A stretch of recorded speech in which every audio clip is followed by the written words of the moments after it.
Bonjour et bienvenue à l'église adventiste du 7e jour de Mantes-la-Jolie. Voici le moment des annonces. Nous commençons par les annonces de ce sabbat et du sabbat 25 avril car nous aurons notre pasteur avec nous. Et nous savons qu'aujourd'hui nous avons un programme spécial l'après-midi.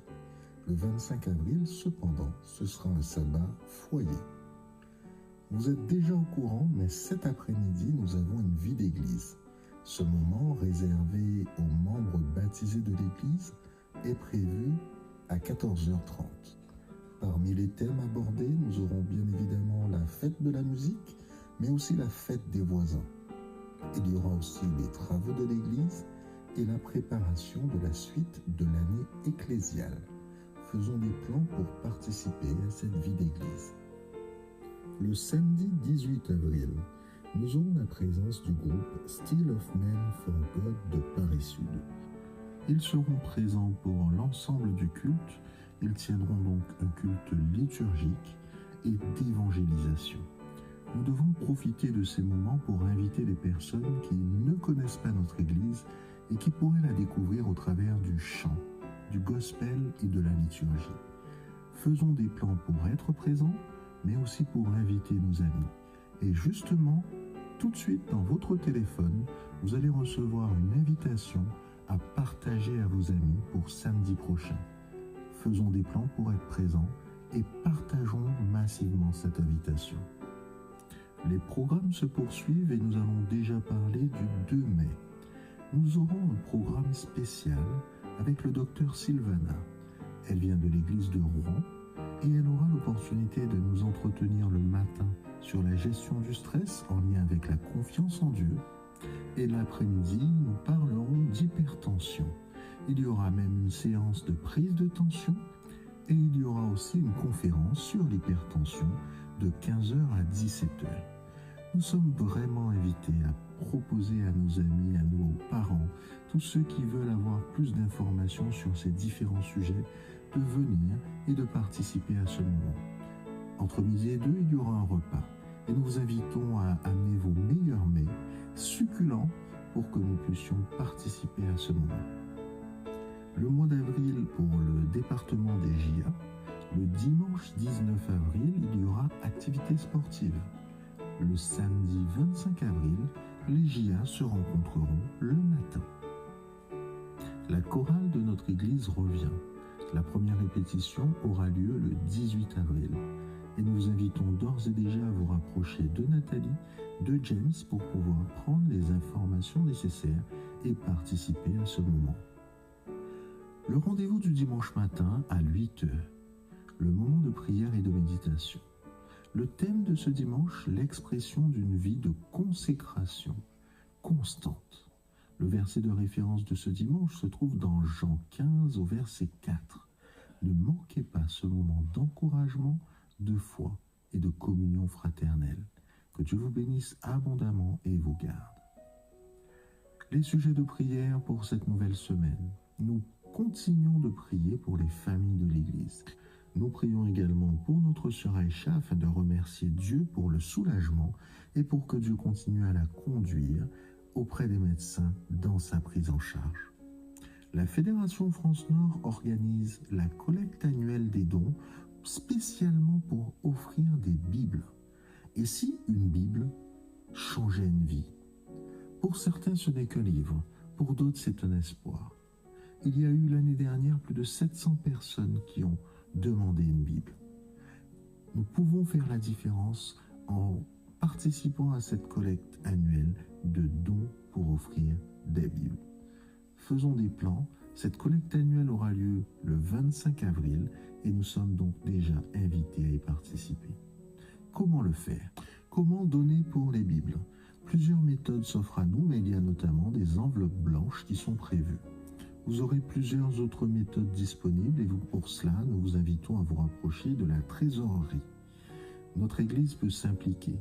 Une Bible peut arriver entre les mains de quelqu'un qui en a besoin.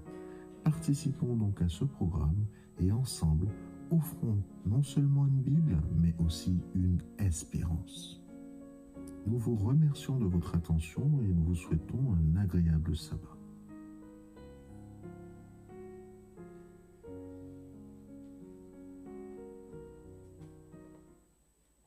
Bonjour à tous et à toutes. Bon, ça va? Pour les jeunes, j'ai un message à vous passer. N'oubliez pas votre rendez-vous avec le pasteur le mercredi vers 18h pour l'étude biblique. Alors, dans le cadre du département de santé, on va poursuivre avec les minutes santé. Aujourd'hui, j'ai choisi le thème, on va parler de la respiration et plus focalisé sur l'appareil qui est plus important pour la respiration, les poumons.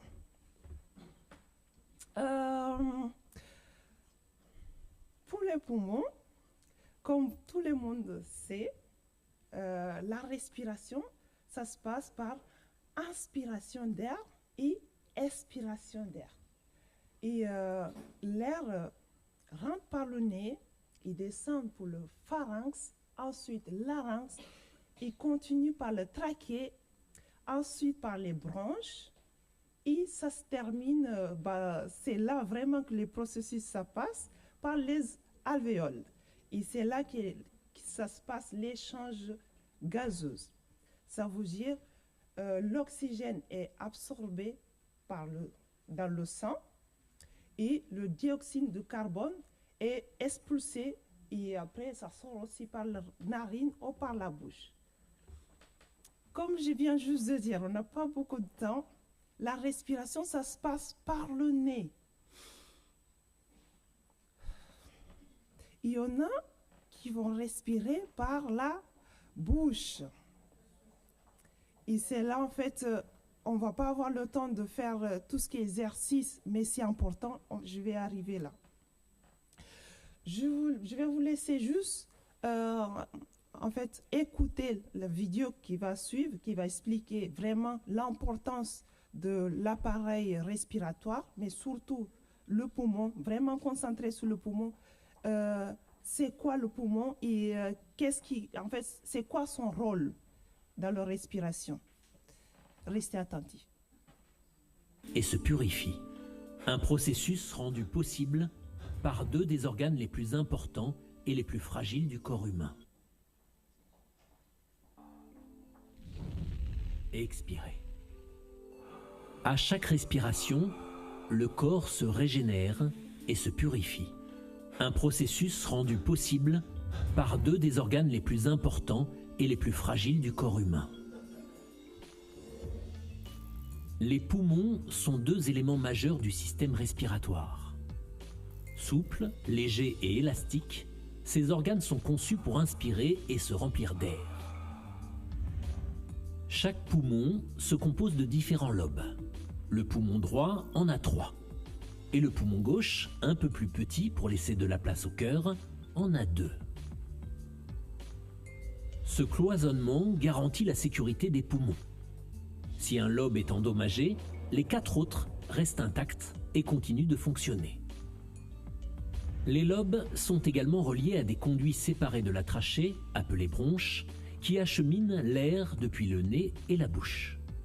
Ces conduits alimentent les lobes de manière indépendante.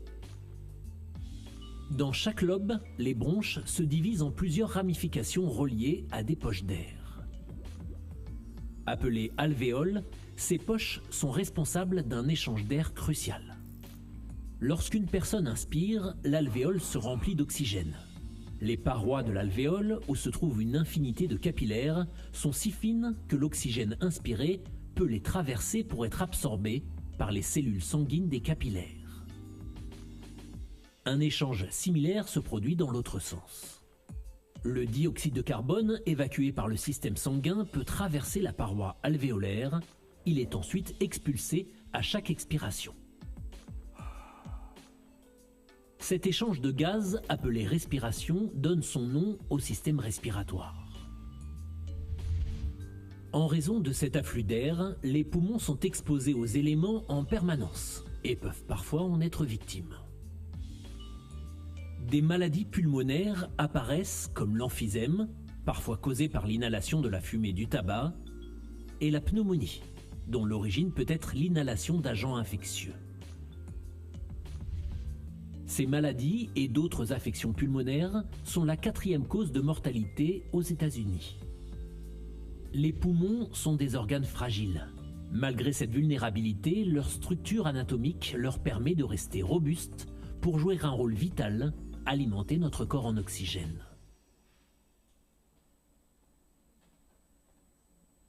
Alors, quand tout va bien, on respire silencieusement et on est détendu. Moi, ce que je veux qu'on voit ce matin, c'est les signes qui indiquent qu'on ne respire pas très bien. D'accord ? Souvent, dans notre vie quotidienne, quand on tombe malade, on a un rhume, on a le nez qui est bouché, on cherche l'air et ça nous épuise. Et ça peut nous donner des maux de tête, essoufflement. On peut avoir aussi de toux. On tousse beaucoup pour pouvoir cracher. Le tout peut être sèche, mais ça peut être aussi gras, qu'on arrive à spétorer, à éliminer tout ce qu'on a à éliminer. Et qu'est-ce que je peux dire encore? Les signes de gravité, si on ignore tous ces signes-là, on peut avoir une malaise, une perte de connaissance. Pourquoi? Je ne sais pas si vous avez rappelé, on avait parlé de cerveau. Le cerveau, il est nourri par le glucose, mais surtout par quoi? Par oxygène. Donc, si on ne respire pas très bien, ça veut dire que notre cerveau, il ne peut pas fonctionner correctement. Non seulement le cerveau, le poumon va travailler étroitement avec le cœur, pareil aussi. Si le cœur n'est pas oxygéné, tout le reste du corps n'est pas oxygéné. Donc, on va se sentir fatigué. C'est notre signe aussi de manque de respiration. N'oubliez pas, quand on a maux de tête, il y a aussi, c'est possible qu'on ne respire pas très bien. Qu'est-ce qu'on peut faire pour qu'on respire bien? Alors, l'activité, l'exercice respiratoire, c'est important. Avant de dormir et après, respirer l'air pur. Et aussi, quand on promène et tout ça, on active justement cette activité respiratoire. Quoi d'autre je vous propose? Activité physique, c'est très important. Hydratation. L'hydratation et l'alimentation judicieuse, pas trop de gras. Je vous propose également de se détendre. C'est important pour mieux respirer. Quand on est tendu, tous les muscles diaphragme par exemple, tout est concret. Et c'est, comment on dit ça? Rétrécir, contracter, rétracter. Donc on ne respire pas très bien. C'est important aussi de s'apaiser, de rester sereine. Je vous laisse ces petits conseils. On n'a pas beaucoup de temps, mais peut-être prochainement, on va pouvoir faire des résumés tous les sabbats. Quand on ramène un nouveau thématique, et ça va en fait qui suivent, on va faire des résumés avec vous. Je pense que c'est plus intéressant. D'accord? Merci pour votre écoute. Bon sabbat.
J'invite l'Assemblée à se lever.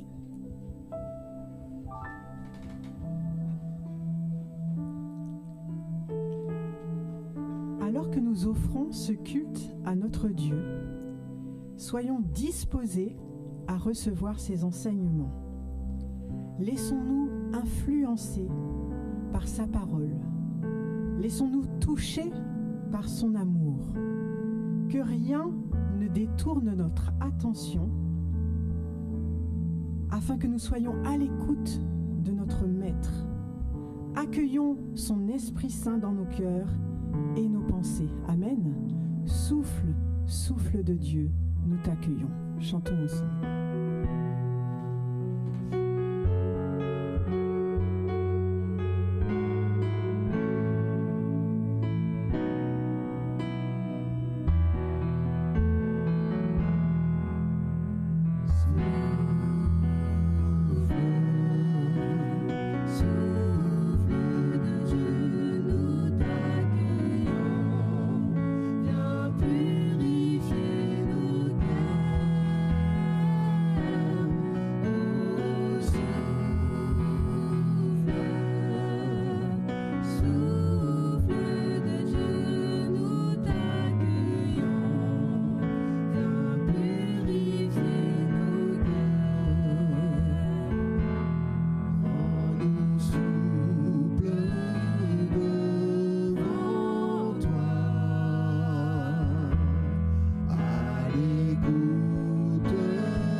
Viens purifier le cœur de tes enfants, rassemblés dans ta maison en ce jour d'adoration.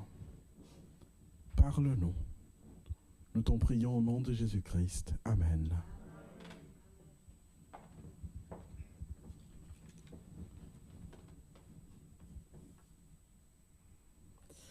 Chers amis, chers enfants, frères et sœurs, ici présents et également tous ceux qui nous suivent sur le Zoom, c'est toujours un plaisir de vous retrouver chaque sabbat.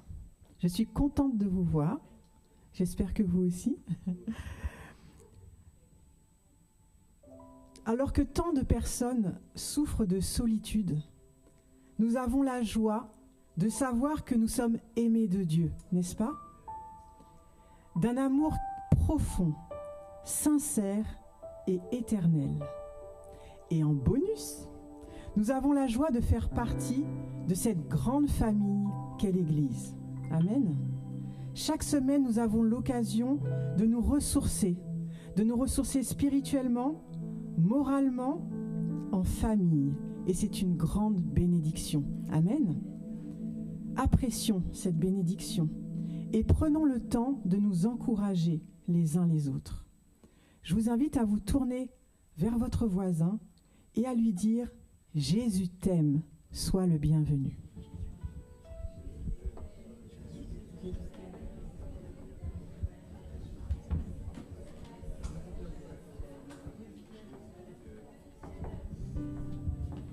Jésus t'aime, sois le bienvenu. Et toi aussi, Jésus t'aime, sois le bienvenu.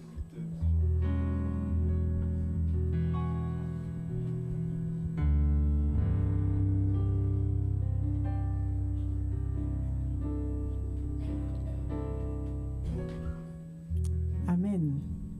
Ça fait du bien de recevoir l'amour de Dieu à travers nos frères et sœurs, n'est-ce pas? Encore une fois, bienvenue à chacun. Nous allons maintenant rentrer dans notre temps de repentance. Et pour ce faire, je vais vous inviter à prendre vos Bibles dans Ésaïe 53, les versets 4 et 5. Ésaïe 53, versets 4 et 5.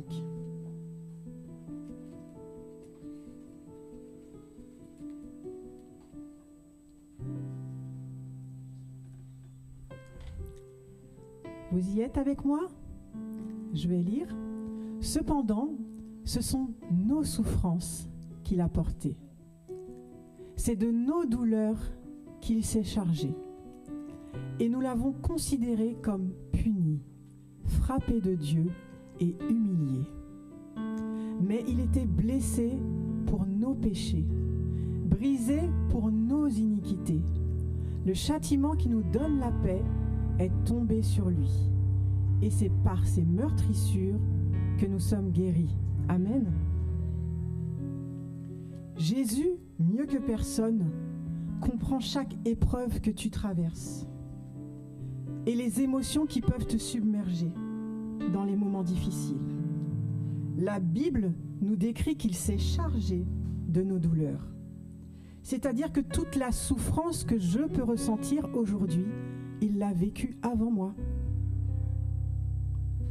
Jésus l'a supporté et grâce à ce qu'il a accepté de subir sur terre, grâce au don de sa propre vie, je peux avoir la victoire dans toutes mes épreuves. Amen. Même celles qui me semblent insurmontables. Il n'y a pas de péché que Dieu ne puisse vaincre. Il n'y a pas de tempête que je ne puisse traverser en lui. Mais pour avoir cette victoire, il te faut apprendre à renoncer à ma volonté et à le laisser prendre les commandes. Voici la prière qui a permis à Jésus-Christ d'aller jusqu'au bout de sa mission. Non pas ma volonté, Père, mais la tienne. Amen. Que cette prière soit aussi la nôtre, alors que Dieu nous parle par ce chant. Pour toi, j'ai donné ma vie. Pour toi, j'ai versé mon sang. Et toi, veux-tu me donner ta vie? Veux-tu me donner ton cœur? Amen.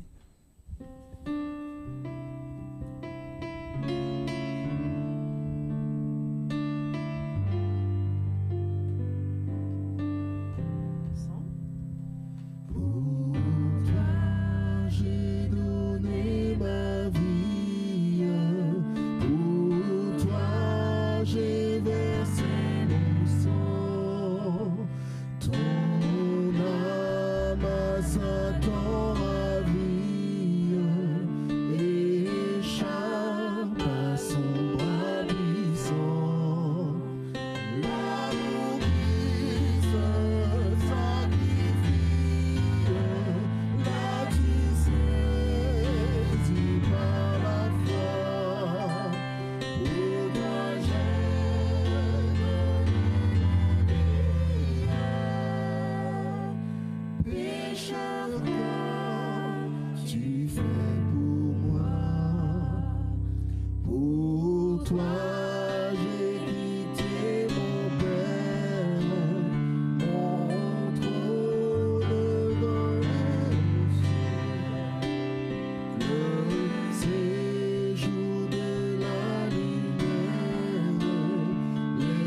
Chers frères et sœurs, je vous demande de prendre la position adéquate pour nous approcher du trône de la grâce, s'il vous plaît.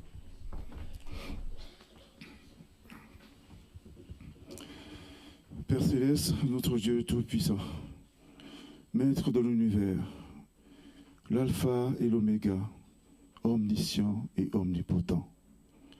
Nous voici ton peuple, réunis dans le rayonnement vivifiant de ta divine présence.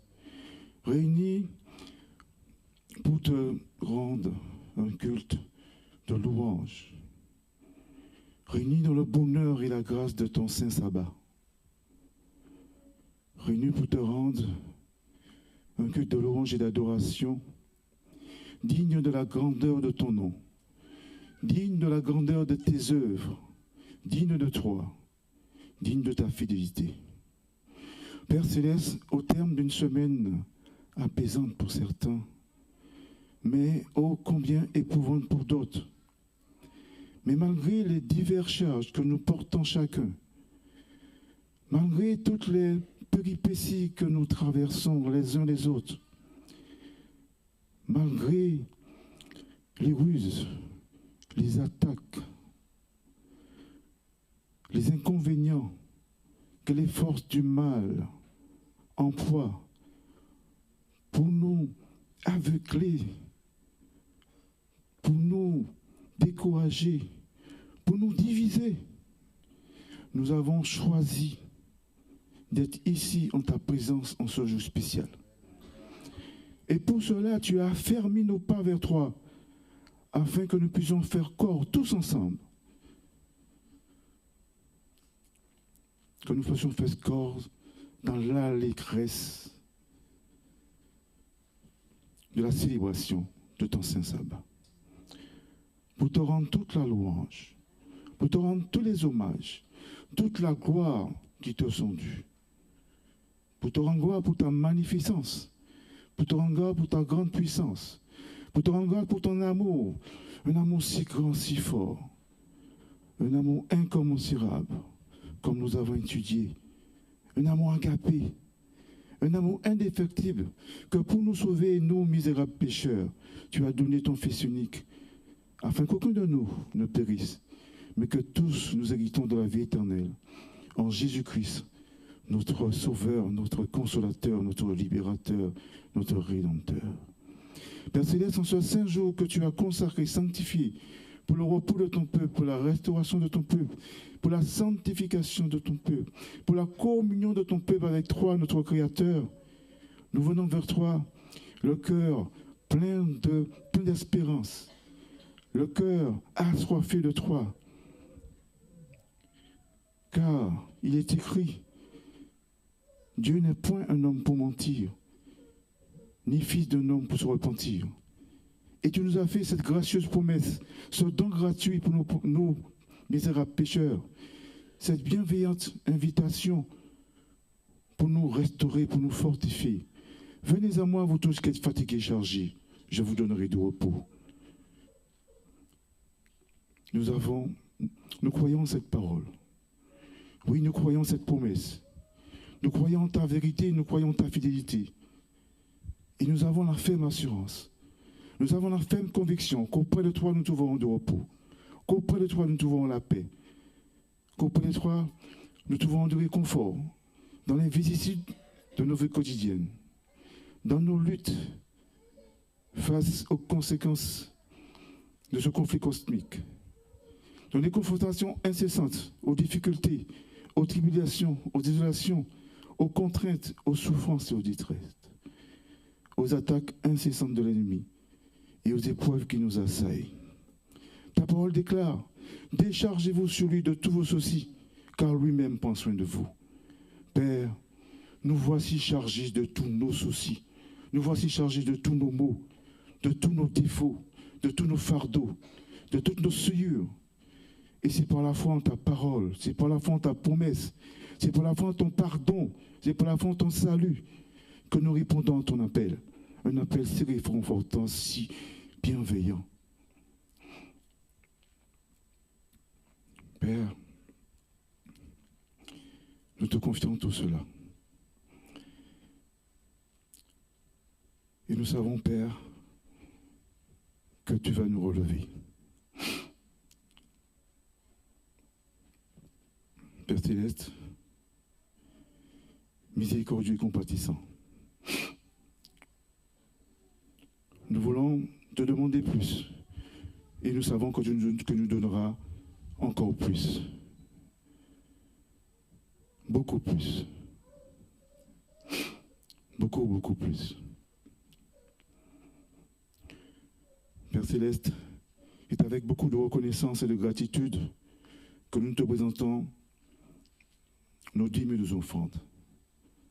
Viens les agréer et les bénir.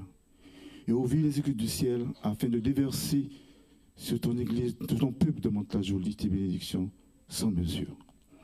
Père Céleste, que seule ta volonté soit faite, que seule ton autorité demeure dans ces lieux, que nos cœurs soient disposés, épurés, vidés de nous-mêmes, afin que tu nous remplisses de ton Esprit Saint et que le message que tu nous réserves ce matin, que cette parole puisse germer en nous et produire des fruits de la reconnaissance, des fruits de l'obéissance, des fruits de la régénération, des fruits de la transformation, afin que nous puissions croître en esprit et en vérité dans notre ascension vers la Canaan céleste.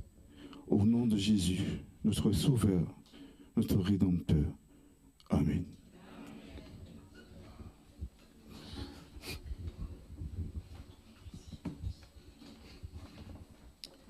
Je vous invite maintenant à regarder la vidéo réservée aux dîmes et aux offrandes.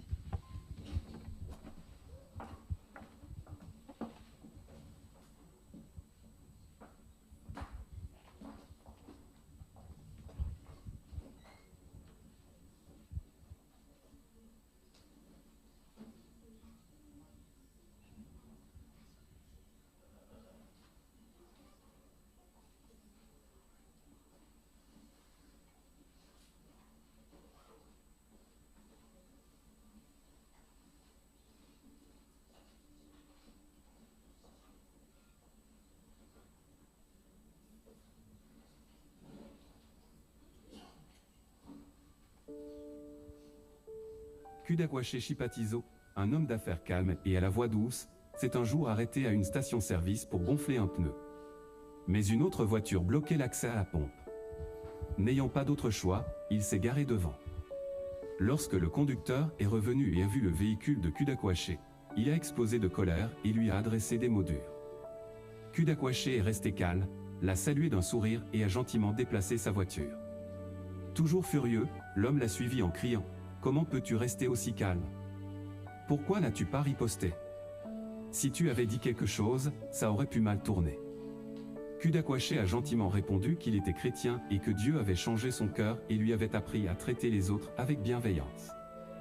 Profondément touché, l'homme a commencé à partager ses propres difficultés. Kudakwaché a promis de prier pour lui et l'a encouragé à faire confiance à Dieu dans ses épreuves. Lorsque nous choisissons de donner la priorité à Dieu dans tout ce que nous faisons, il devient naturel de le mettre en premier dans tout ce qu'il nous donne. En rendant notre dîme et notre promesse offrande régulière et systématique, puissions-nous mettre nos désirs en dernier et Dieu en premier.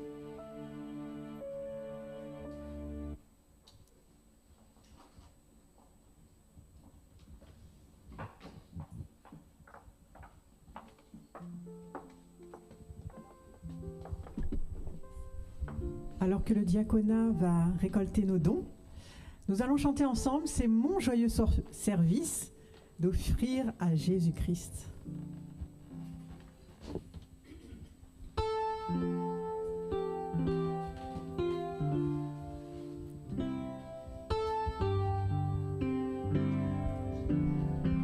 Ensemble. C'est mon joyeux service d'offrir à Jésus-Christ en vivant sacrifice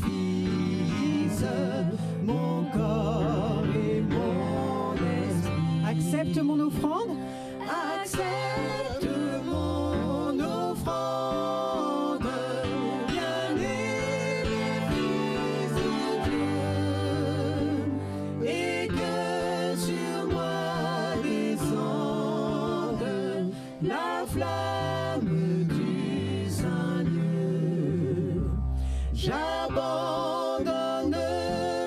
vie, sans regret ni frayeur, à ta grâce infinie, ô mon libérateur. Ensemble, accepte mon offrande. Accepte mon offrande, bien-aimé Fils de Dieu, et que sur moi descende la flamme du Saint-Lieu, qu'un feu nouveau s'allume par ton amour en moi, et dans mon cœur consume ce qui n'est pas à toi. Accepte mon offrande, bien-aimé Fils de Dieu, et que sur moi descende la flamme du Saint-Lieu.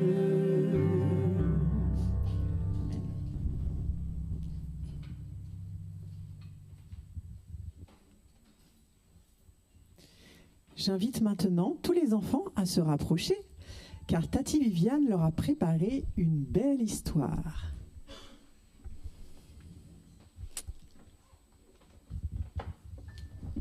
Soyez pas timides les enfants, vous pouvez venir.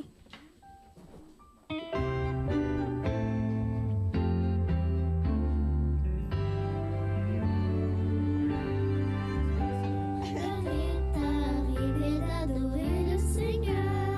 L'heure est arrivée d'entendre de son amour.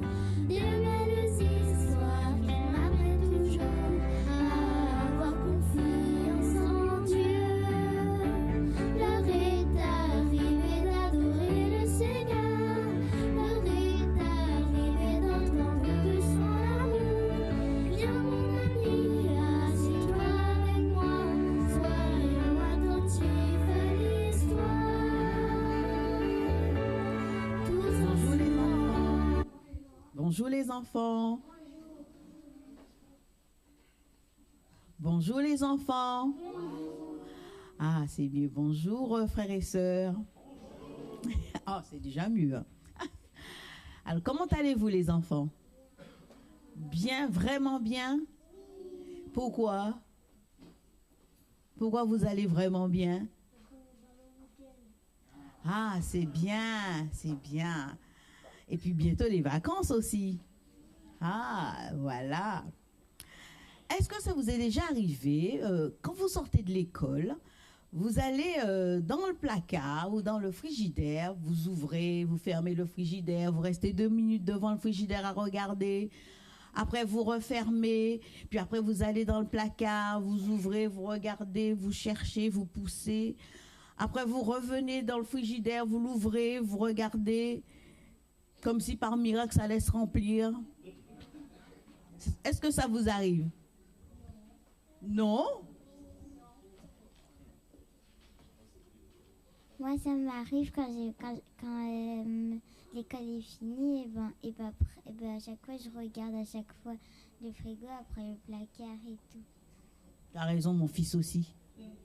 Moi, je regarde beaucoup à l'endroit où il y a les goûters et on essaye de pousser pour voir s'il y a des trucs.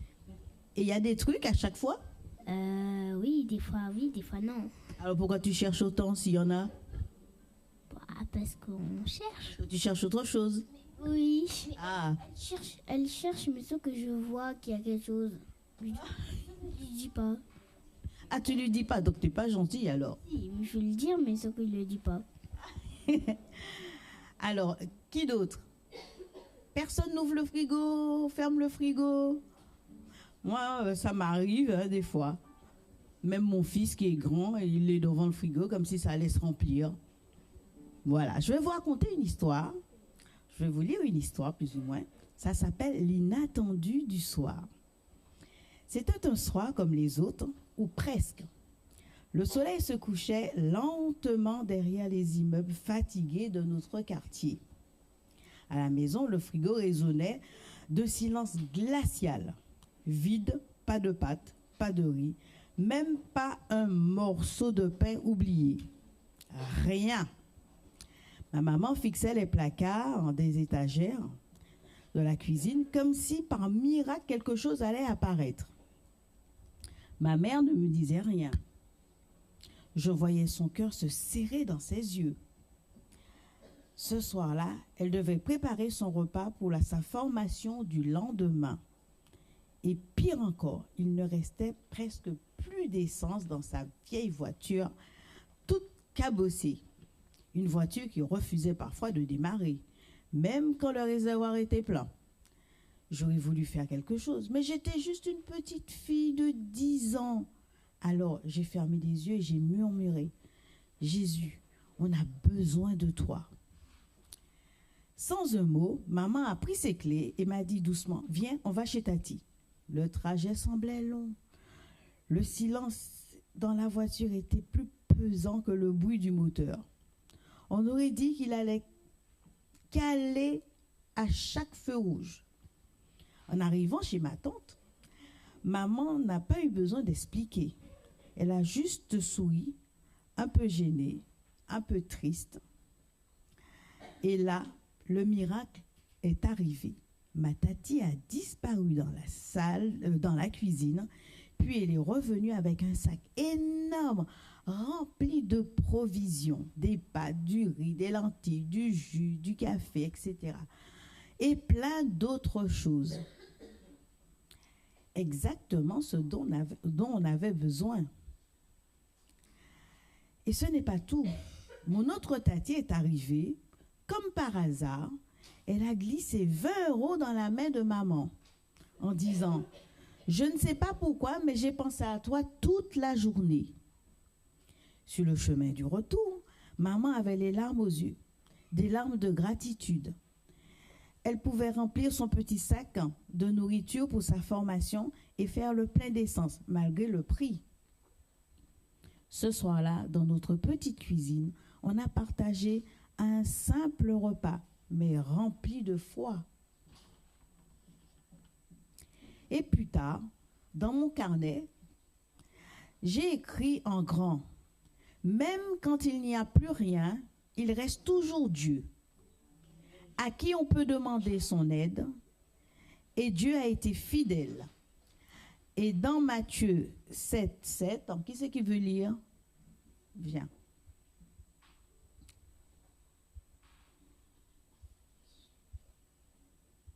Assieds-toi à côté de moi. Là. Tu lis là. Matthieu 7, 7. Demande et l'on vous donnera, cherchez et vous trouverez, frappez et l'on vous ouvrira. On vous ouvrira. Vous ouvrira. Merci. Amen. Voilà. Et aussi dans Ésaïe 41, 1, qui c'est qui veut lire Ésaïe? Viens, Mathéo. Assieds-toi. Tiens.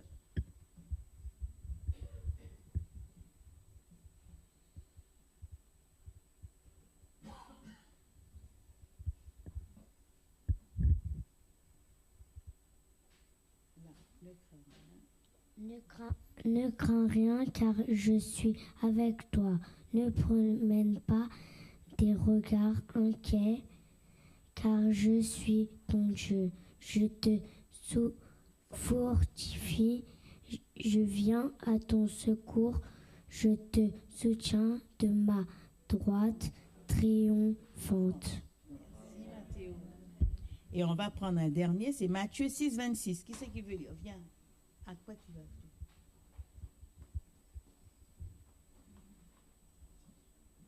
Assieds-toi.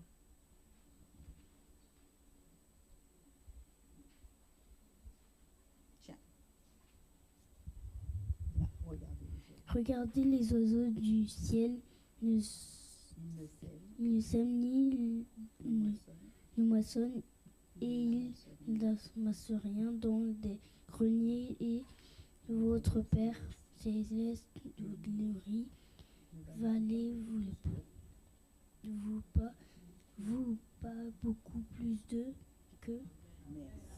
Voilà. Vous voyez? Alors, ne soyez pas inquiets quand vous avez un problème. Faites comme la petite fille de 10 ans. Vous priez Dieu et vous voyez tout ce qui s'est passé, tout ce qui est arrivé.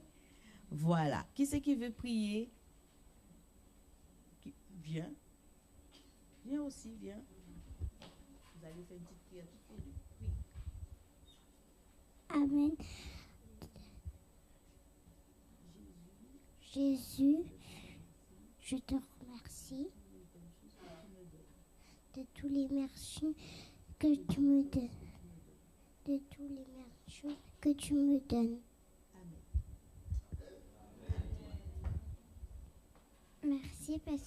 Merci pour la semaine. Merci parce qu'aujourd'hui on est dans ta maison. Amen. Merci ma chérie. Les enfants, je vous souhaite un bon sabbat et allez rejoindre gentiment vos parents. Merci, au revoir.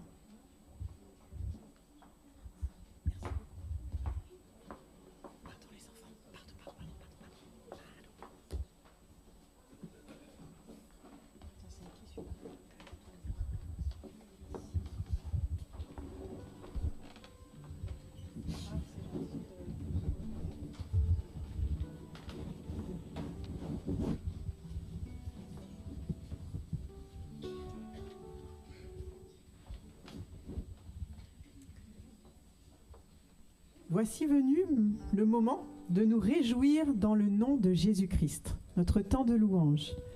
Nous voulons d'abord louer Dieu pour son amour manifesté dans sa vie, sa mort et sa résurrection. Car son sacrifice n'est pas seulement un modèle de repentance, comme nous l'avons vu tout à l'heure, c'est aussi une bonne nouvelle, n'est-ce pas? Amen. La promesse d'une vie transformée en lui, la joie qui n'est suivie d'aucun chagrin, indépendante des circonstances, et ancrée dans l'amour de notre Sauveur. Je vais vous inviter à vous lever et nous allons chanter ensemble « Je loue ton nom éternel, Seigneur, je célèbre ta bonté ».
Nous réjouir parce que Dieu renouvelle nos forces aujourd'hui. Il nous donne l'assurance de la victoire dans tous nos combats, même si l'ennemi nous attaque et tente de nous décourager, puisque nous avons choisi Dieu. Dieu nous donne la victoire et c'est lui qui aura le dernier mot dans nos vies. Amen. Dieu a fait de moi un vainqueur. Chantons-le avec conviction.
je suis fort.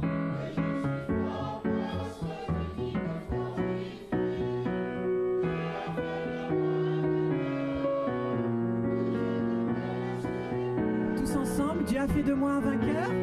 Dieu a fait de moi un vainqueur. Et je suis fort par celui qui me fortifie. Dieu a fait de moi un vainqueur. Et je ne me laisserai plus asservir. Et je ne me laisserai plus asservir. Amen, amen. Que nous puissions garder en tête la victoire que Dieu nous donne. Nous allons garder notre position et nous allons lire le texte avec Elena.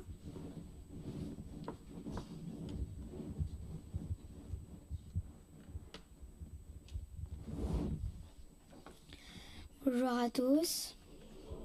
Je vous invite à ouvrir vos Bibles dans Jean 19, verset 30.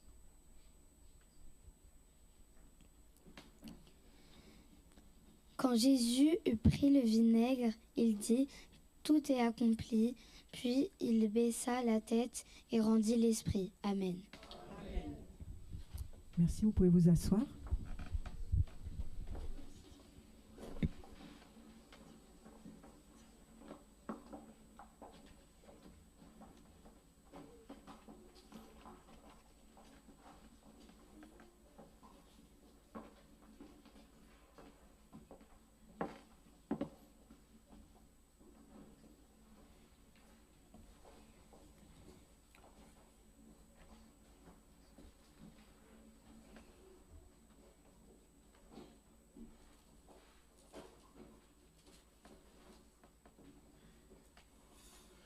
Bonjour et bon sabbat, chers frères et sœurs. C'est une joie pour moi, une fois de plus, de me retrouver ici, en votre présence, pour partager la parole de Dieu. J'étais absent du pays et de l'église ici pendant quelques semaines, 3 si je ne me trompe pas. J'étais sous d'autres cieux pour d'autres raisons. Et là où j'étais, les frères et sœurs m'ont chargé de vous saluer au nom de Jésus-Christ. Je me suis rendu compte qu'on partage la même foi, on a la même conviction, on a des mêmes attentes. On attend le retour de notre Seigneur et Sauveur. Mais ma joie est grande aujourd'hui parce qu'en partant, Pierre partait aussi. Et quand je suis venu, je suis content de revoir Pierre parmi nous. Je suis content de revoir certains visages dont Kevin, son épouse Céline, Luna et la petite Elio sont parmi nous. C'est une grâce de se retrouver, de prier ensemble, de chanter ensemble.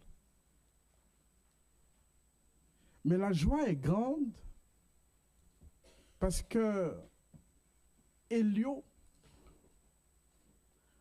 nous a demandé un service. Elio nous a dit qu'il est de passage dans la région et tout a commencé ici. Il serait souhaitable qu'on prie, on le présente à Dieu ici. Nous avons accepté avec joie cette demande. Et Elio nous a dit qu'il est né le 18 mars 2026 à 10h59, il a pris le temps de préciser, 10h59, et à la naissance, il pesait 3 kg 160. Il avait 46 cm. Il était heureux d'entrer dans la famille, de découvrir sa sœur Luna, sa maman Céline. Elle a entendu la voix de sa maman, mais là, voilà, il y a un contact physique. Et bien sûr, son papa Kevin. Et ce matin, nous allons présenter Elio à Dieu. Est-ce que les parents et Elio veulent bien venir? Il m'aime aussi, il m'aime aussi, je sais qu'il m'aime aussi. Jésus m'aime bien que petit, la Bible me le dit. Il m'aime aussi, il m'aime aussi. Je sais qu'il m'aime aussi. Jésus m'aime bien que petit, la Bible me le dit. Pour ceux qui ne savent pas, dans l'Église adventiste, la présentation d'enfants est une pratique établie dans la Bible. Nous nous rappelons bien de l'histoire de Jésus qui a dit « Laissez venir à moi les petits enfants ». Nous nous rappelons aussi de la présentation de Jésus-Christ dans le temple. Ça fait partie de la culture juive, ça fait partie de la culture biblique. Présenter un enfant, c'est reconnaître que c'est Dieu qui est le donateur. C'est une grâce de l'avoir. Présenter un enfant, c'est faire le choix de demander le secours officiel de Dieu sur cet enfant durant sa croissance. Présenter un enfant, c'est dire, Seigneur, nous allons, autant que cela dépend de nous, essayer d'éduquer cet enfant dans les principes bibliques. Présenter un enfant, c'est demander aussi l'aide de l'Église, en disant que pendant que nous, parents, nous faisons de notre mieux pour enseigner, pour inculquer les valeurs bibliques, les valeurs chrétiennes à l'enfant, vous, en tant qu'Église, priez pour nous, soutenez-nous à travers les activités, l'école du sabbat, MAE, JIA, chorale, tout ce que vous voulez, accompagner cet enfant jusqu'à ce qu'à l'âge adulte, qu'il puisse prendre sa décision de donner sa vie à Dieu. Présenter un enfant, c'est un engagement. Et j'ai une question à poser aujourd'hui à Céline et à Kevin. En apportant Elio pour le présenter au Seigneur, vous acceptez une responsabilité sacrée. Par cet acte symbolique, vous cherchez à exprimer votre pensée que Elio n'est pas seulement le vôtre, mais aussi celui de Dieu. L'Assemblée se joint à vous pour présenter Elio et s'engager à vous aider, à œuvrer jusqu'au jour où cet acte de présentation sera suivi d'un baptême qui lui donnera pleinement accès à la famille de l'Église. C'est pourquoi vous devez promettre de faire tout ce qui est en votre pouvoir pour élever cet enfant selon l'éducation et les exhortations du Seigneur. Voulez-vous conclure cette alliance avec Dieu? Chers frères et sœurs, membres de Mantes-la-Jolie, promettez-vous d'accompagner le couple Pitard à élever Elio dans les principes du Seigneur? Merci beaucoup. Nous allons prier le Seigneur.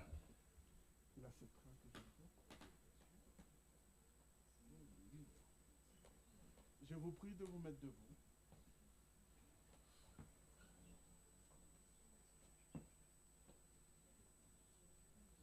Seigneur Dieu, toi qui vis et règnes dans les cieux, nous te remercions pour ta grandeur, pour ta grâce, pour le miracle de la vie.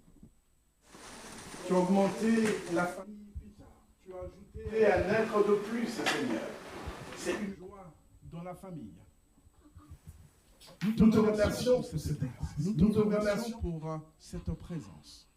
Nous te prions de la même façon que tu as donné, que tu puisses inspirer les parents, que tu leur donnes les moyens nécessaires, la santé nécessaire, la force nécessaire, l'intelligence nécessaire, d'accompagner cet enfant, Seigneur, jusqu'à l'âge adulte, où lui-même prendra sa décision de te suivre. Et durant cette mission, Seigneur, je te prie d'accompagner chaque membre de notre communauté, afin que nous soyons sensibles pour les appeler, pour prier avec eux, pour les conseiller, pour les écouter, pour les aider. Seigneur, ce n'est pas une tâche facile. On n'apprend pas à être parent à l'école. Seigneur, c'est compliqué.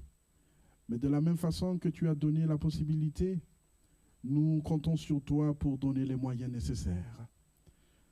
que tu bénisses Elio. Que le Seigneur te bénisse et qu'il te garde.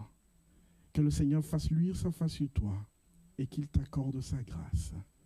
Que tu sois une source de bénédiction pour les membres de ta famille, pour tes proches et pour ta communauté. Au nom de Jésus-Christ. Amen.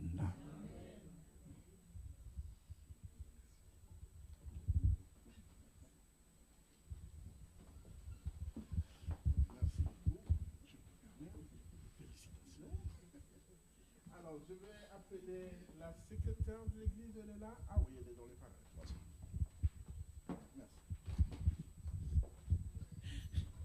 Bon, ben, au nom de toute l'église, j'ai le plaisir de vous remettre le petit certificat d'Elio et un petit présent de notre part à tous. Donc, en votre nom, je leur fais un petit bisou. Félicitations, que Dieu vous bénisse, que Dieu bénisse votre famille, que Dieu bénisse Elio.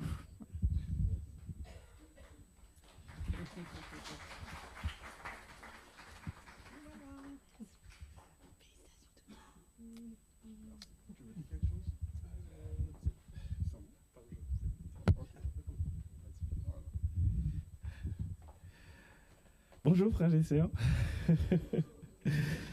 Comme il l'a dit Emmanuel, notre pasteur, c'était pas prévu. On est de passage rapide et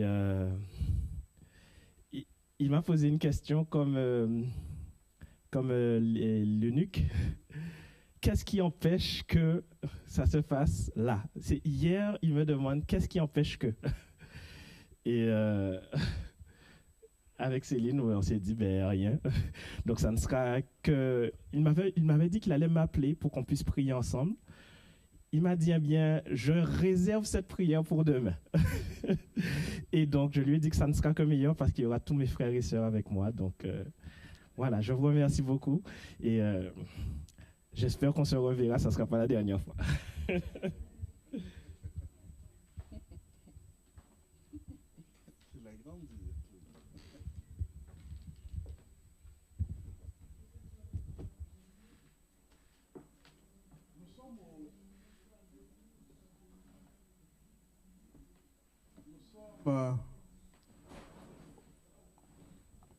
Au mois d'avril. Et dans la tradition chrétienne, ce mois correspond à la période de la Pâque. La tradition chrétienne en général. Mais nous, en tant qu'adventistes, nous croyons à l'histoire. Nous croyons aussi que la Pâque, c'est chaque fois que nous nous rapprochons de la table du Seigneur. Mais si nous devons nous contenter de l'histoire, nous disons que cette fête, qui est l'une des 3 grandes fêtes juives, en plus de la Pentecôte et de la fête des tabernacles, sa signification a été détournée. Aujourd'hui, quand on parle de Pâques, on parle de chocolat. On parle des œufs. On parle du lapin. On parle de période de business.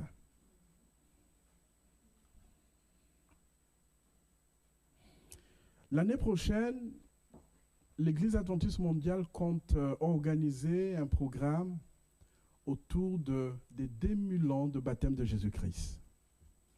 Nous serons en 2027. Et si on reste dans l'histoire, c'est approximatif ce que nous disons, c'est en l'an 27 qu'il s'était baptisé. Et ça fera 2000 ans qu'il s'était baptisé. Mais on verra ce programme plus tard. Aujourd'hui, ce qui m'intéresse, c'est cette fête de Pâques.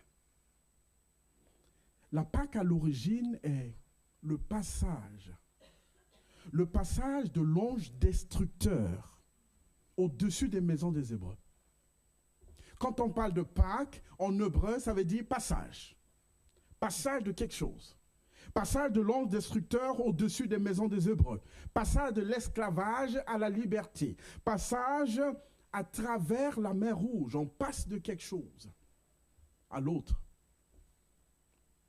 Mais certains théologiens ont vu aussi dans ce mot hébreu, ils ont vu la version grecque de ce mot Pâko, ou pakaz, qui signifie souffrance. Et ils ont relié cette souffrance à la souffrance de Christ. Ils ont vu dans le mot Pâques la souffrance du Messie. Et c'est ce regard qui nous intéresse ce matin. Et j'aimerais que vous me prêtiez votre attention pendant quelques minutes pour voir la souffrance de Christ. Durant les premiers siècles de la chrétienté, la Pâque ne désignait pas la gloire, ne désignait pas la résurrection. Aujourd'hui, on parle de la résurrection, mais durant les débuts du christianisme, ce n'était pas la résurrection, c'était la souffrance. La passion et la mort du Christ. Et quand on parle de la passion du Christ aujourd'hui, beaucoup pensent immédiatement à ce fameux film La Passion du Christ de Mel Gibson. Je ne sais pas si vous avez eu l'occasion de visionner, etc.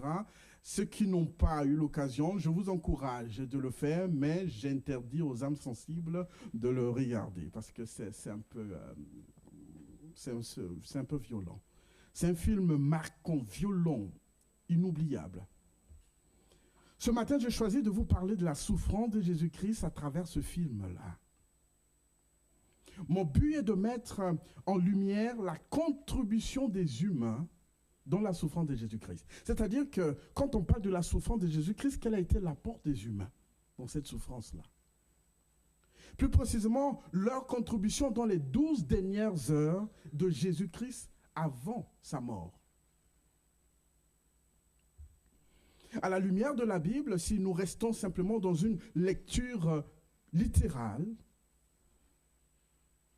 et si on veut savoir qui a activement contribué à la souffrance de Christ, ou a amplifié sa souffrance, ou à sa mort, on cite naturellement Simon-Pierre. On cite naturellement Judas Iscariote. C'est le premier, historiquement, qui a commencé. On cite les autorités religieuses, on cite la foule, on cite les autorités et soldats romains. Toutes ces personnes ont intervenu d'une manière négative dans les 12 dernières heures de Jésus avant sa crucifixion. C'est-à-dire jeudi nuit à vendredi midi. Raison pour laquelle j'ai intitulé ce message « Le jeudi noir ».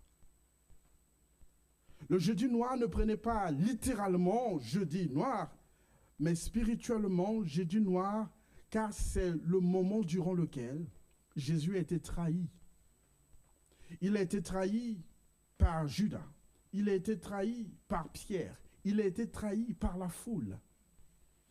Jeudi noir parce que c'est le moment durant lequel la souffrance physique de Jésus-Christ a commencé. Jeudi noir parce que c'est le moment durant lequel le ciel l'a abandonné. Le jeudi noir est une période dure pour Jésus-Christ car elle s'est terminée par sa crucifixion. Et étant sur la croix, il est devenu péché ce jour-là. Dans la période romaine, la crucifixion est une occasion pour les bourreaux de mettre en avant leur créativité. Le but est d'amener le condamné à souffrir. Et dans cette occasion, ils utilisaient toute imagination pour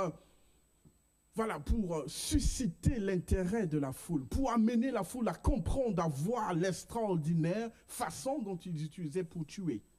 Donc, les bourreaux laissaient couler leur imagination dans la méthode et la procédure de l'exécution. La crucifixion consistait à élever le condamné sur un poteau ou sur une structure en bois ou même dans un arbre, l'exposant ainsi aux moqueries publiques jusqu'à la mort. Elle représentait la forme la plus barbare de l'exécution. Certains indices montrent que la crucifixion était liée au sacrifice. Sacrifice humain, religieux, ainsi qu'à des formes de punition. En résumé, quand on parle de crucifixion, on parle de sacrifice. Quand on parle de crucifixion, on parle de punition. Quand on parle de crucifixion, c'est réservé aux criminels de la pire espèce. Voilà le statut qu'a pris Jésus-Christ à la fin de ce jeudi noir. Il a été un criminel de la pire espèce. Prions le Seigneur. Le moment est arrivé pour moi d'expliquer ton message à ton peuple. Je te prie d'enlever tout ce qui ne t'honore pas et de garder l'essentiel pour tes enfants. Au nom de Jésus-Christ. Amen. Dans le film, je ne veux pas trop m'attarder sur la partie cruelle du film, mais le film commence par l'action de Satan. C'est le diable qui entre en jeu dans le film. Et c'est important pour nous de garder cela tout au fil de mon message. C'est le diable qui commence l'action. Gibson représente symboliquement Satan qui attaque Jésus-Christ, qui résiste. Satan attaque, Jésus résiste. Puis on voit Judas entrer dans la scène avec sa partition. Judas, qu'est-ce qu'il fait? Il trahit Jésus. Et Jésus fut arrêté. Le diable a orchestré quelque chose, Jésus résiste, et maintenant l'humain entre en jeu. Et l'humain ici, c'est Judas qui commence. Judas trahit Jésus, et Jésus fut arrêté. Arrêtons-nous sur le premier personnage qui est Judas. Je vous ai dit que c'est l'apport des humains dans la dernière souffrance de Jésus qui m'intéresse ce matin. Et le premier humain ici qui m'intéresse, c'est Judas. Madame White décrit Judas dans les livres Meilleur chemin et Jésus-Christ comme un disciple, c'est-à-dire un proche de Jésus. Quelqu'un qui a passé beaucoup des années avec Jésus-Christ, qui connaissait la mission de Jésus-Christ, qui savait que Jésus l'aimait, qui a passé des moments de tristesse, de joie, d'intimité avec Jésus-Christ, qui avait du potentiel, mais qui a progressivement laissé grandir en lui des défauts de caractère, surtout l'amour de l'argent et l'hypocrisie. Il était proche de Jésus, il marchait avec Jésus-Christ, il partageait la vision de Jésus-Christ, mais il a laissé progressivement grandir en lui quoi? L'amour de l'argent et l'hypocrisie. Judas n'a pas laissé son cœur être réellement changé par Jésus malgré la proximité. Il suivait Jésus extérieurement, sans conversion profonde. Et progressivement, il est arrivé à trahir Jésus-Christ. Il a commencé par des petites infidélités, puis l'égoïsme et la critique, jusqu'à la décision consciente de livrer Jésus. Judas n'était pas devenu traître en un seul jour. Petit à petit, il a commencé. Il a commencé par des choses apparemment mineures. Égoïsme, critique, attachement à l'argent, et tout ce que vous pouvez ajouter. Dans le cas de Judas, on voit que ce sont les petites choses néfastes répétées qui ont façonné son caractère, qui l'ont amené à cet acte. Et cela m'amène à dire que ce que tu tolères aujourd'hui peut te dominer demain. Ce que tu tolères aujourd'hui peut te dominer demain. Judas a vécu avec Jésus, a entendu ses enseignements, a vu des miracles, mais son cœur n'a pas changé. Et cela m'amène à dire qu'on peut être dans un environnement spirituel, dans l'église, dans la prière, dans la méditation, dans la lecture de la Bible, dans les activités religieuses, sans être réellement transformé intérieurement. C'est une réalité. Judas voulait à la fois suivre Jésus et garder ses propres intérêts. Et nous savons qu'un cœur divisé finit toujours par choisir. On est divisé entre deux choses, à la fin on finira par choisir. Et malheureusement, le gain matériel a pesé plus lourd pour Judas que la loyauté à son sauveur. Voici la réalité dans laquelle Judas était. 2000 ans plus tard, après ce jeudi noir, pensons-nous que les Judas continuent d'exister parmi les disciples de Jésus aujourd'hui?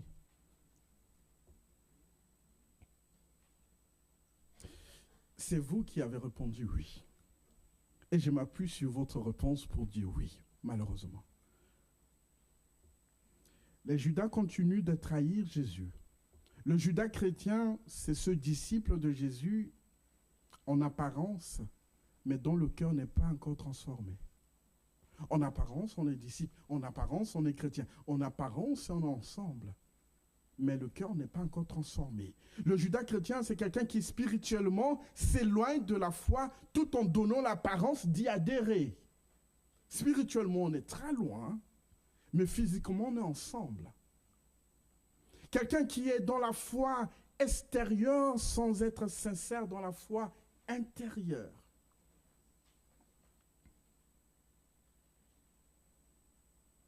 Malheureusement, oui, il y a encore des Judas. 2000 ans plus tard, après ces Jeudis noirs. Le film continue et après on voit des prêtres à leur tour qui trahissent Jésus. Judas a amené Jésus aux prêtres et c'est au tour des prêtres cette fois-ci qui à leur tour accusent Jésus. Ils le traitent de blasphémateur, ils le traînent devant Ponce Pilate pour obtenir sa condamnation. Arrêtons-nous sur ce deuxième groupe de personnages, les prêtres. Les prêtres sont des juifs comme Jésus-Christ, des connaisseurs de la Torah comme Jésus-Christ, les enseignants comme Jésus-Christ. Ils servaient dans le temple. Dans ses écrits, surtout dans Jésus-Christ, Madame White dit, il explique les raisons pour lesquelles les prêtres ont trahi Jésus-Christ. Et quand nous ouvrons dans les évangiles, ces raisons sont visibles à l'œil nu. Les prêtres et dirigeants ont condamné Jésus-Christ à cause de leur orgueil, tout simplement, de leur jalousie et de leur refus de la vérité concernant Jésus-Christ. C'est-à-dire que on est bien dans notre position, dans notre rang spirituel, qu'on n'est pas prêt de nous remettre en question, ni d'accepter voir une autre façon de voir les choses.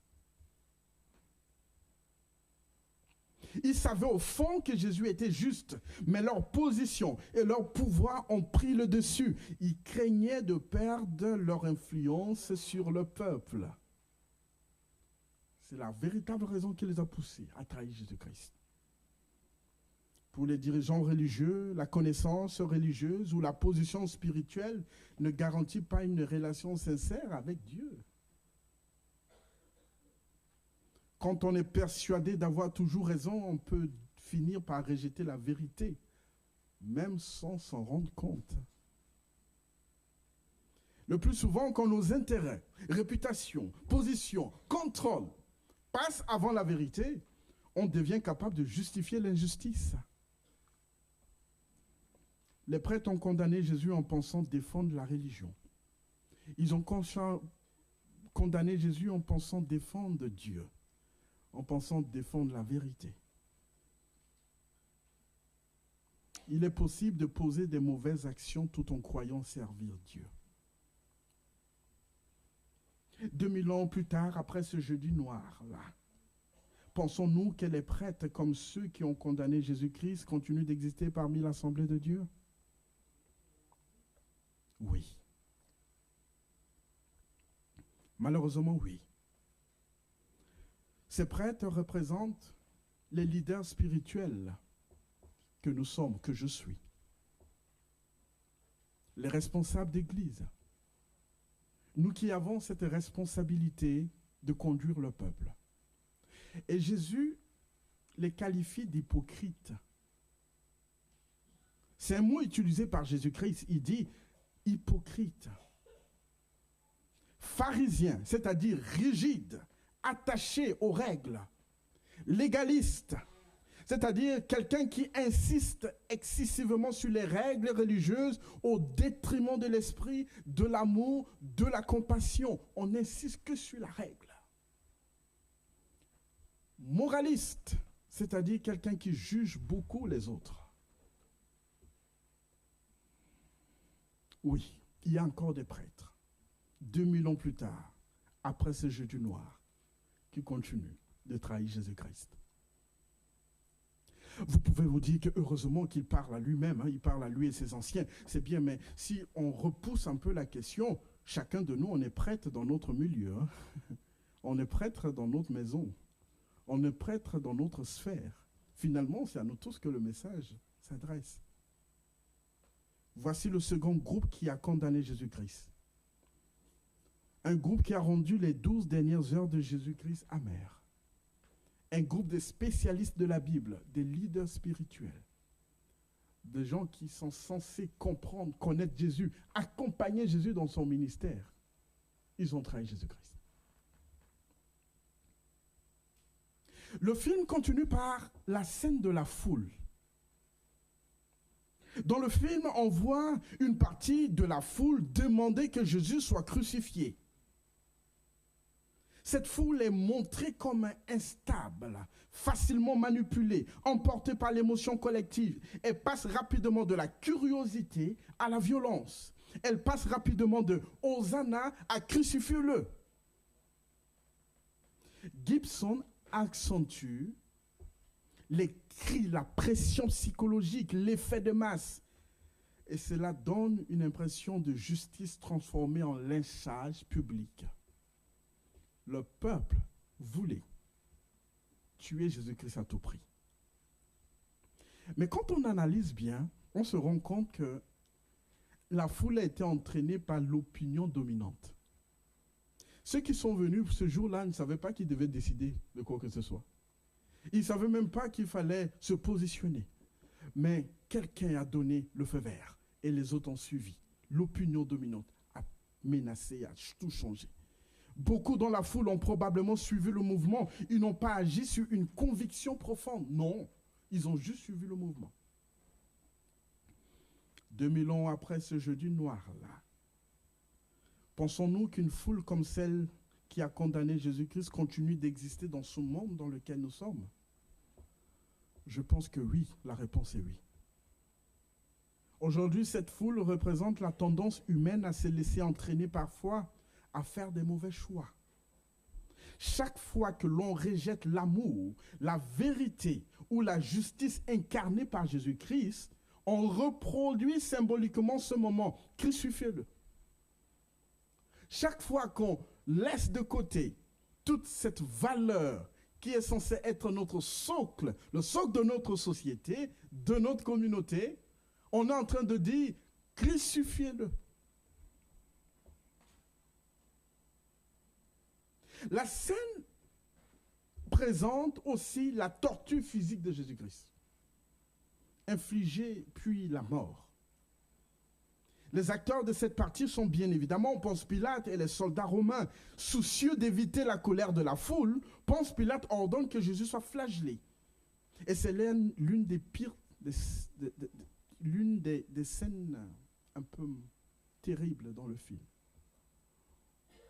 où on devait, sur un fouet, avec plusieurs cordes, et au bout, il y a une sorte d'épine, ou bien des accroches.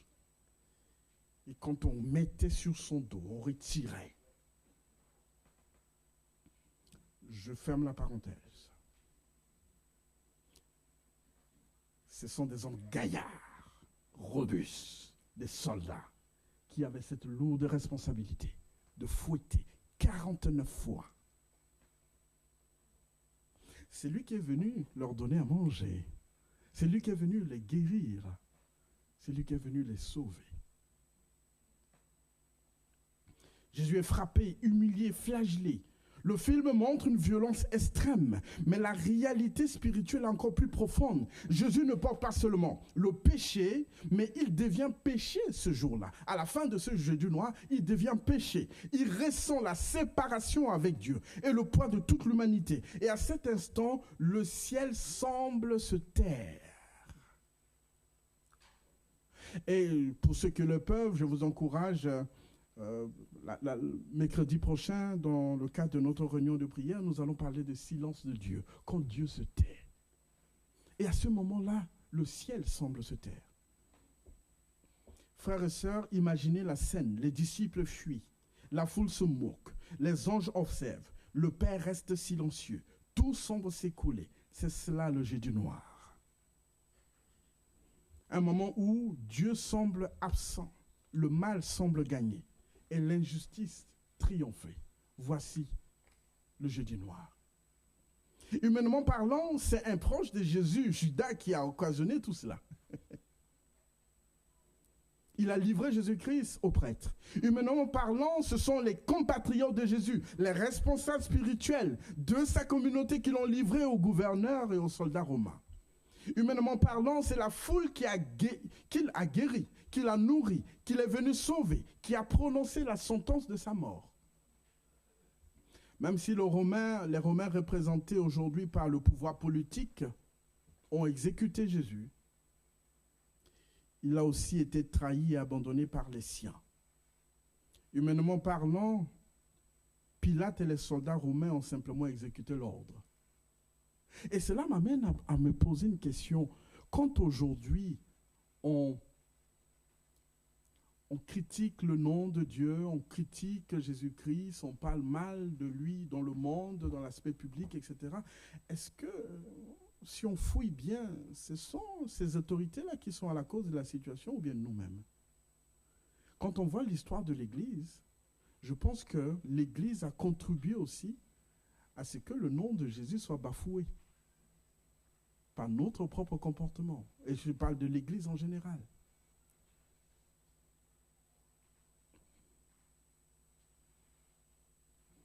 Et la scène montre Jésus qui marche vers le calvaire avec sa croix, fatigué, brisé, mais déterminé. La question que je me pose, pourquoi déterminé, fatigué, brisé? Pourquoi déterminé? Parce qu'il est venu mourir à notre place. Nous, traîtres, nous, hypocrites, nous, ingrats, il est venu mourir à notre place. Raison pour laquelle il est resté déterminé jusqu'à la fin. Ce jour-là, il a été traité comme un criminel, rejeté comme un imposteur, crucifié comme un voleur. Et finalement, il déclare à la croix le texte qui nous a été lu tout à l'heure par Elena. Tout est accompli. Puis il meurt. Voici comment se termine le jeudi noir dans la vie de Jésus-Christ. Tout est accompli et il meurt. Tout est accompli, qu'est-ce que ça signifie? Quand Jésus prononce cette phrase sur la croix, cela veut dire quoi? Cela veut dire que sa mission, il a mené sa mission jusqu'au bout et rien ne manque à ce qu'il devait accomplir. Aujourd'hui, je continue de le trahir, peut-être. Mais cela ne veut pas dire que j'annule ce qu'il a accompli. Non. Aujourd'hui, moi, chrétien, moi, disciple, je continue de le trahir. Moi, prêtre, je continue de le trahir. Moi, foule, je continue de le trahir. Mais cela veut dire que ça ne change rien à ce qu'il a accompli. C'est plutôt dire, je m'éloigne de ce qu'il m'a montré. Je vis en contradiction avec cet amour. Je fais mon cœur malgré ce qu'il a déjà fait. Et il y a une tension importante dont tout est accompli. Dieu a déjà tout donné. Je peux continuer de le trahir, mais je peux aussi refuser de le faire et de m'éloigner. L'œuvre est accomplie, mais elle doit être accueillie librement. Et je vous donne un exemple simple pour comprendre. C'est comme si une porte est complètement ouverte, tout est accompli, mais tu peux encore choisir d'entrer ou de rester dehors. La porte restera ouverte, mais tu peux choisir d'entrer dans cette porte, par cette porte ou de rester dehors. Mais rien de ton choix ne va changer ce qu'il a accompli. Dire que tu peux encore trahir Jésus ne doit pas te conduire à la culpabilité écrasante, mais à une prise de conscience, reconnaître tes écarts, revenir et avancer progressivement. Dire que je suis sale, je ne peux pas entrer par cette porte, ne doit pas dire que, étant donné que je suis sale, je resterai toute ma vie ici dehors. En dehors de la porte, non. La porte est là. Tu peux encore entrer. Du moins, pour l'instant, elle est encore ouverte. N'oubliez pas qu'au début de mon histoire, je vous ai dit que le film débute par Satan qui attaque et Jésus qui résiste. Le but du diable est de te maintenir dans ta position et de t'amener à agir comme Judas. Quand Satan a attaqué, il ne pouvait pas remporter la victoire sur Jésus physiquement. Il ne pouvait pas. Et il est passé par qui? Par les humains. Parce qu'il sait que tout se joue sur le terrain des humains. Et le but du diable est de nous garder dans la position de Judas, développer le sentiment de culpabilité, qu'on est assez sale pour entrer par cette porte. Et finalement, qu'est-ce que Judas a fait? Il s'est donné la mort. Nous connaissons tous l'histoire. Le sentiment a tellement pesé sur lui qu'il s'est donné la mort. Et j'ai peur que beaucoup de personnes ratent le ciel à cause de sentiments de culpabilité. Je ne suis pas digne. J'ai tellement fait de mal qu'il ne pourra jamais me laisser entrer par cette porte. Heureusement, il ne nous a pas donné la clé de cette porte-là. Il dit pour l'instant, la porte est encore ouverte. Mais le Seigneur souhaite que nous agissions comme Pierre. Pierre a trahi, mais il s'est repenti. Je ne suis pas digne d'entrer par cette porte, mais étant donné qu'il m'a donné le feu vert, l'autorisation d'y entrer, je viens.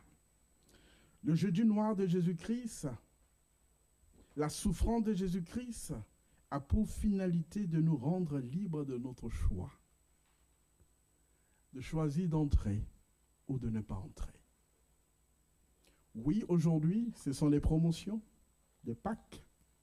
Aujourd'hui, ce sont les chocolats, les œufs, le lapin. Aujourd'hui, on a détourné la signification. Mais aujourd'hui, jeudi noir veut dire le sacrifice, la souffrance de ton Sauveur pour que tu aies le choix.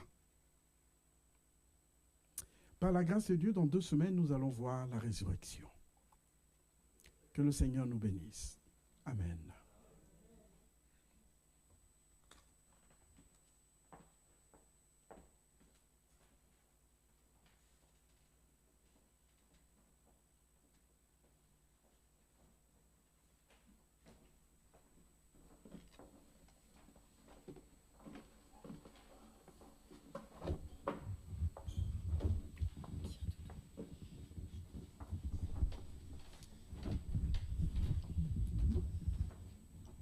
Quel instant solennel.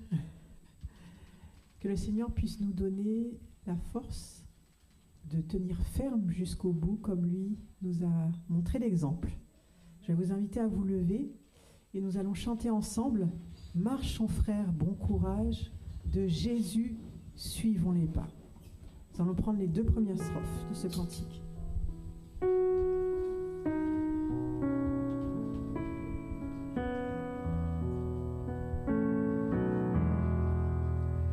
Marchons frères, bon courage, de Jésus, suivons les pas, bravons les coups de l'orage, du ciel il nous tend les bras, ne bâtissons plus sur le sable, laissons la terre et ses douleurs.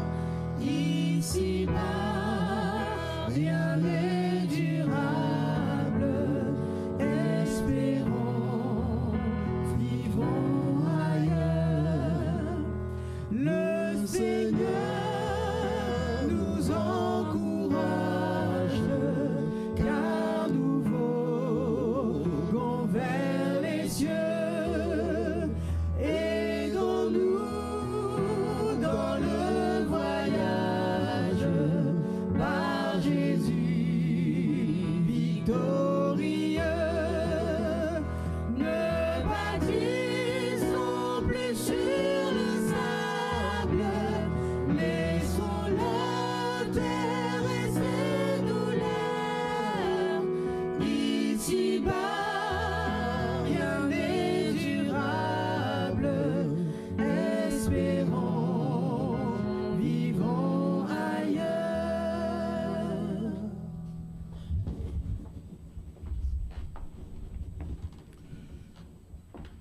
Seigneur, physiquement, nous ne pouvons pas encore te tuer, non, parce que tu es mort une seule fois et ressuscité pour nous pardonner. Mais spirituellement, nous t'attristons chaque fois que nous te trahissons, chaque fois que nos actes ne sont pas en conformité avec ta parole, chaque fois que notre moi prend le dessus,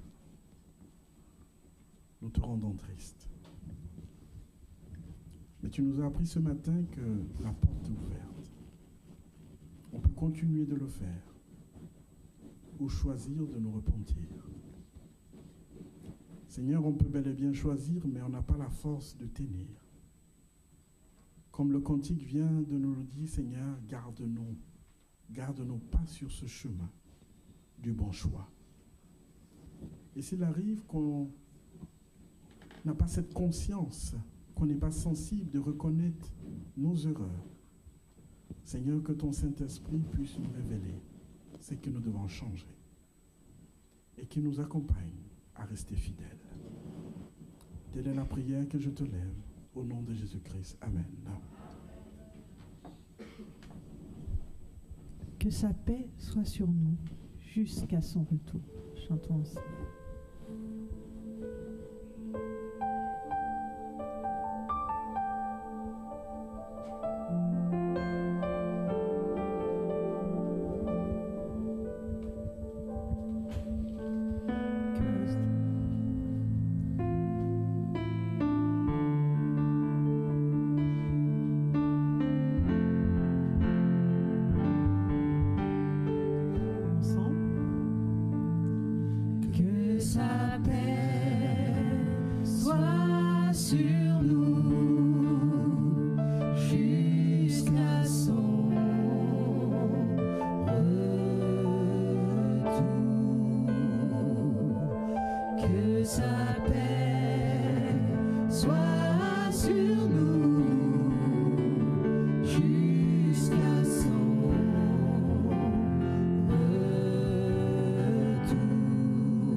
Recevez la bénédiction de notre Seigneur.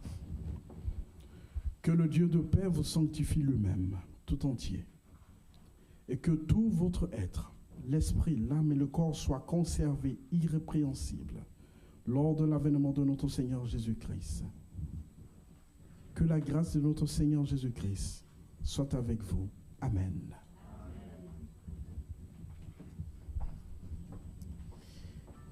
Eh bien, nous vous souhaitons à tous un bon sabbat. Pour rappel, nous avons rendez-vous à 14h30 pour notre vie d'église. Donc, soyons tous aussi nombreux. Tous les membres de l'église de Mantes-la-Jolie, soyons présents pour ce moment de vie d'église. Et nous allons vous raccompagner alors que le diacre va nous conduire dans la sortie. Nous allons reprendre ensemble « Dieu a fait de moi un vainqueur ».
Fort par celui qui me fortifie.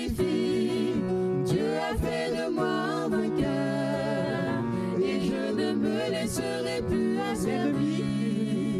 L'ennemi peut rugir, essayer de me détruire. Il ne me fait pas peur, je suis toujours vainqueur. L'ennemi peut rugir, essayer de me détruire. Il ne me fait pas peur, je suis toujours vainqueur.